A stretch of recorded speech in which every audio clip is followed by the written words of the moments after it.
Welcome back to Mogut's Pelams 2.0, a cute love story, episode number 19. ఈరోజు ఈ ఎపిసోడ్లో daddy suit గురించి మాట్లాడుకుందాం.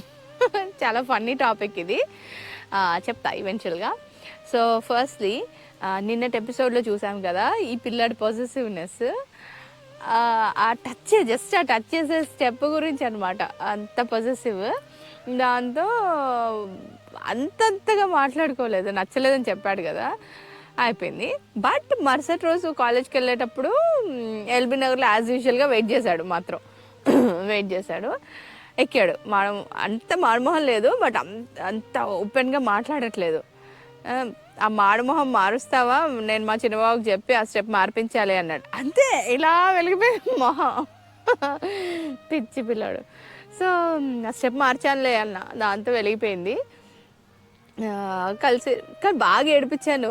ఇంత ఓవర్ యాక్షన్ ఏంటి అయినా. బై ది వే, ఆ పిల్లోడికి అదే పరం అనే పిల్లోడు అంటే పడి చచ్చే పిల్ల ఇంకోటి ఉంది వాళ్ళ సెక్షన్లోనే, నాకు తెలుసు. అది పరంని బాగా ఏడిపించేవాళ్ళం నేను మా చిన్నబాబు, తెలుసు. ఇట్లా మెంటల్ అని పిలుస్తూ ఏడిపించేవాళ్ళం.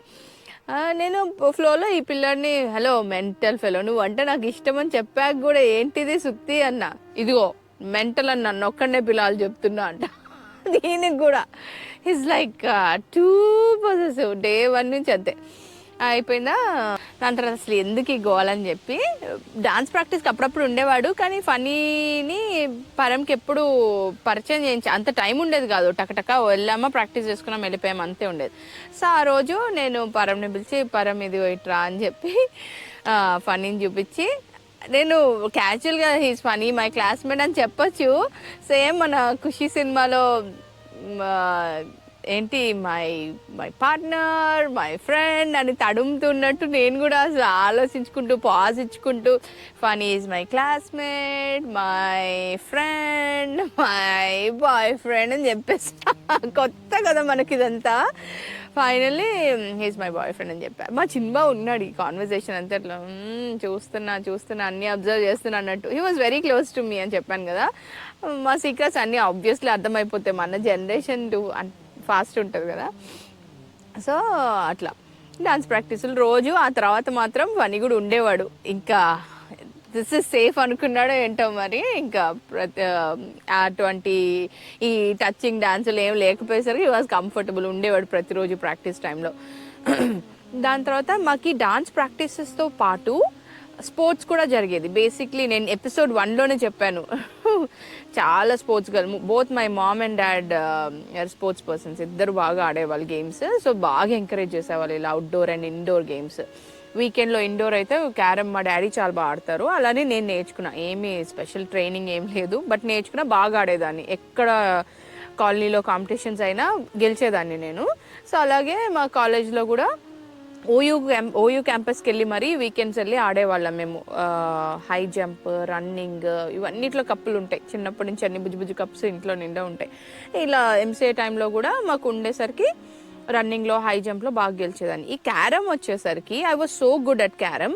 బట్ నా క్లాస్లో పిల్ల ఉంటుంది, దాని పేరు అప్రంజిత రాణి, అప్పు అని పిలుస్తాం మేము. She was very close friends, one of the close friends to me.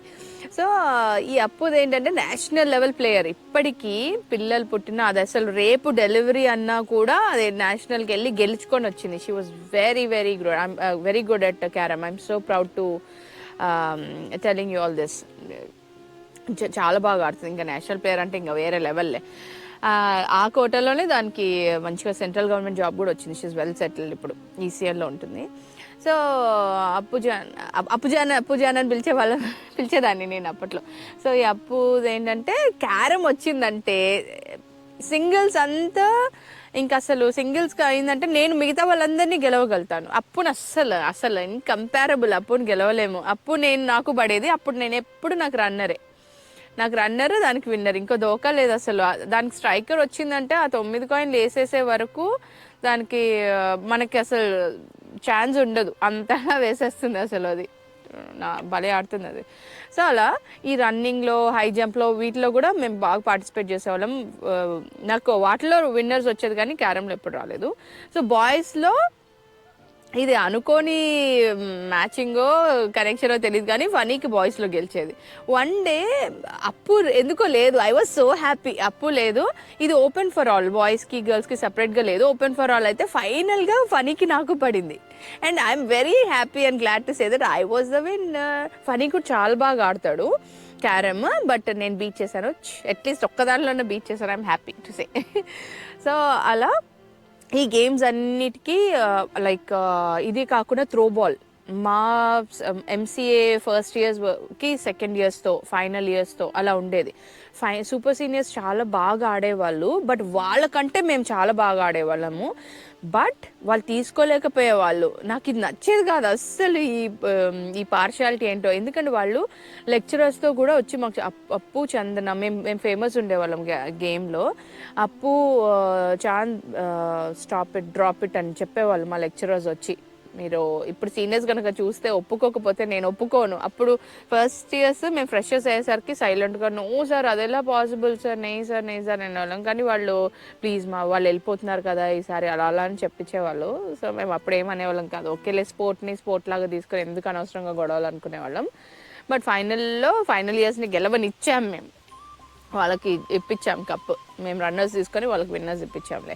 So అదంతా later point of time. But currently ఈ స్పోర్ట్స్ ఎందుకు టాపిక్ చెప్తున్నా అంటే, ఈ స్పోర్ట్స్ అన్నీ జరిగాక ఈ విన్నర్స్ రన్నర్స్ ఎవరైతే ఉన్నారో అవన్నీ కూడా యాన్యువల్ డే టైంలో మాకు కప్స్ షీల్డ్స్ ఇచ్చేవాళ్ళు అనమాట.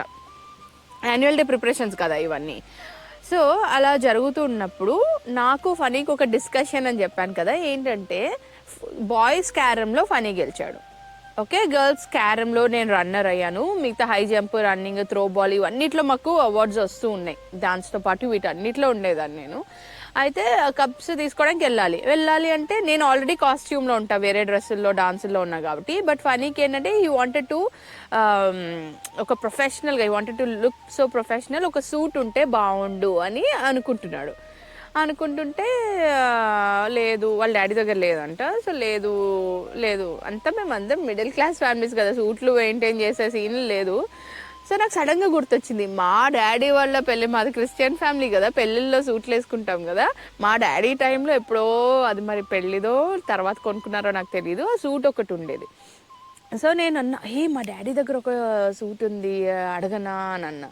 అంటే వామ్మో మీ డాడీదా అని. ఒకటి పెద్దగా అవ్వచ్చు, లేకపోతే అసలు అలా ఏమని అడగాలి, అది కూడా క్వశ్చన్ కదా.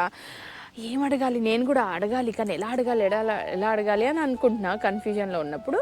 సడన్గా మా చిన్న బావని ఇరికిద్దాంలే, ఎలాగో డాన్సుల్లో ఇట్లా ఫనీ గురించి డిస్కషన్ అంతా తెలుసు కదా. సడన్గా మా బావని, బావ ప్లీజ్ ఒకటి అడుగుతాను అన్న. ఏంటి అన్నాడు. ఇట్లా నువ్వు ఎలాగో యాన్యువల్ డేకి మాకు డాన్సులు నేర్పిస్తున్నావు కదా, మా యాన్యువల్ డేకి కూడా వస్తావు కదా, మమ్మీ వాళ్ళకి చెప్పి మమ్మీ డాడీని అడిగి సూట్ నీ కోసం అని అడుగుదాం, కానీ ఫనీకి ఇద్దాము అని అన్న. నాకేంటి అని ఏడిపోయడానికి, ఇలా నాకేంటి అని. He was very very close to me. మేము బాగా లెటర్లు కూడా రాసుకునే వాళ్ళం, వేరే ఊర్లలో ఉంటే అంత మంచిగా కనెక్షన్ ఉండేది. సో అయితే నాకేంటి అన్న, నీకు ఫ్యూచర్లో ఎప్పుడైనా ఇలా ఉంటే నేను హెల్ప్ చేస్తానులే అన్న మాట మీద నిలబడ్డా. నా వెరీ క్లోజ్ కజిన్నే పెళ్లి చేసుకున్నాడు, బట్ లవ్ మ్యారేజ్ చేసుకున్నారు వాళ్ళు. ఆ సీక్రెట్ లవ్లో బోల్డ్ అని హెల్ప్ చేస్తాను నేను కూడా. సో అలా తీర్చుకున్నారు రుణం. సో ఆ రోజు మా బావని అడుగుదామా అంటే సరేలే అన్నాడు. ఫనీకి చెప్పా, పర్లేదా అని అంటున్నాడు. మేము ఏదో చేస్తాం మా ఇంట్లో, నీకెందుకు అని చెప్పి నేను ఫైనల్లీ యాన్యువల్ డే టైంకి మా డాడీ ఒక బ్రౌన్ సూట్ మీద ఇట్లా లైట్ వైట్ లైన్స్ ఇలా ఉంటాయి, కానీ కనబడిన లైన్స్ ఉంటాయి, అది ఇచ్చా మా డాడీకి. పర్ఫెక్ట్గా సరిపోయింది మా డాడీది తనకి. అండ్ షీల్డ్ తీసుకునేటప్పుడు ఒక ఫోటో కూడా ఉంటుంది, వెతుకుతా నేను. ఆ ఫోటో చూసినప్పుడల్లా ఎంత నవ్వుకుంటామంటే ఇప్పటికీ మేము. మా డాడీ, ఐ థింక్ మా మమ్మీ డాడీకి ఇప్పటికి కూడా ఆ టాపిక్ ఎప్పుడు రాలేదు. మేబీ చూసుంటారేమో లేటర్ పాయింట్ ఆఫ్ టైం ఫోటోని. ఇదేంటి డాడీ సూట్ ఇక్కడ ఉంది అని అనుకుని ఉండొచ్చు, బట్ మాకైతే ఎప్పుడు డిస్కషన్ రాలేదు. బట్ ఏం ఏడిపిస్తారంటే, మా డాడీ ఇంకా అప్పిచ్చినట్టే కదా సూట్ ఫ్యూచర్ అల్లుడికి.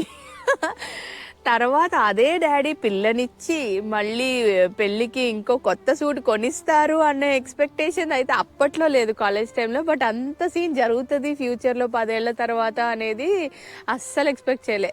ఏదో ఇట్లా విధి ఆడిన వింత నాటకం డెస్టినీ రాసున్నట్టు అప్పుడు అప్పిచ్చారు, తర్వాత కొనిచ్చారు మా డాడీ. సో అలా జరిగిందన్నమాట. పెళ్ళి అవ్వకుండానే అల్లుడికి సూట్ ఇచ్చినట్టు ఇచ్చారు. అందుకని ఈ ఎపిసోడ్కి డాడీ సూట్ అని పేరు పెట్టా.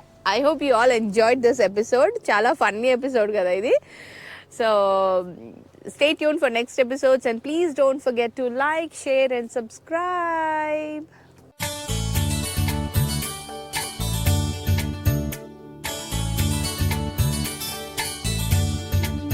ఈరోజు ఈ ఎపిసోడ్లో నేను మీ అందరి కోసం తీసుకొచ్చిన ఒక beautiful melody from the movie Varsham. లైట్గా కోపడ్డాడు కదా, అందుకోసం ఈ పాట అనమాట. So here you go.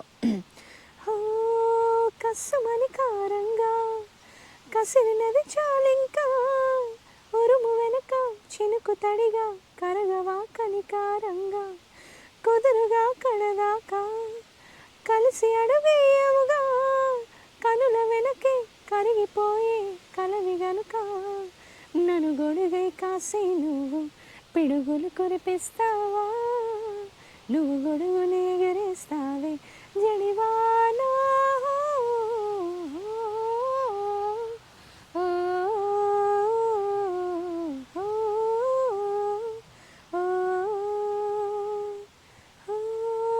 కోపమానా పైన ఆపవా ఇకనైనా, అంతగా ముసగడుతుంటే నేను తాళగలనా. I hope you all enjoyed this song. See you all in next episode. Bye bye.